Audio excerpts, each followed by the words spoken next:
તમે મને ધાક ધમકીઓ આપી, ભાવનગરમાં આવીને મારા વિરુદ્ધમાં ષડયંત્રો કર્યા કે બ્રિજરાજભાઈને કઈ રીતના ખોટા કેસો થકી જેલમાં નાખવામાં આવે, એના ચારિત્ર ઉપર સવાલો પૂછવામાં આવે, આવા અનેક તાઇફાઓ કરીને મને ડરાવીને અને ધમકાવવાની કોશિશો કરવામાં આવે છે.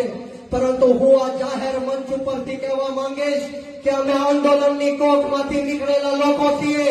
તમને લોકોને કહેવા માટે આવ્યો છું કે કોઈનાથી ડરવાની જરૂર નથી, કોઈનાથી ગભરાવાની જરૂર નથી.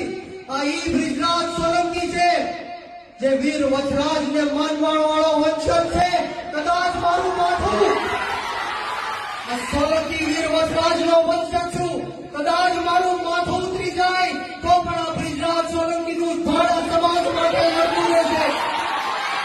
તમારે કોઈ ડરવાની જરૂર નથી.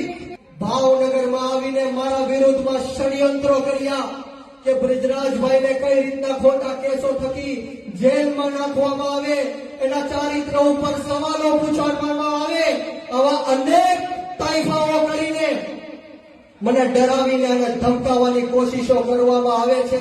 પરંતુ હું આ જાહેર મંચ ઉપરથી કહેવા માંગીશ કે અમે આંદોલનની કોખમાંથી નીકળેલા લોકો છીએ.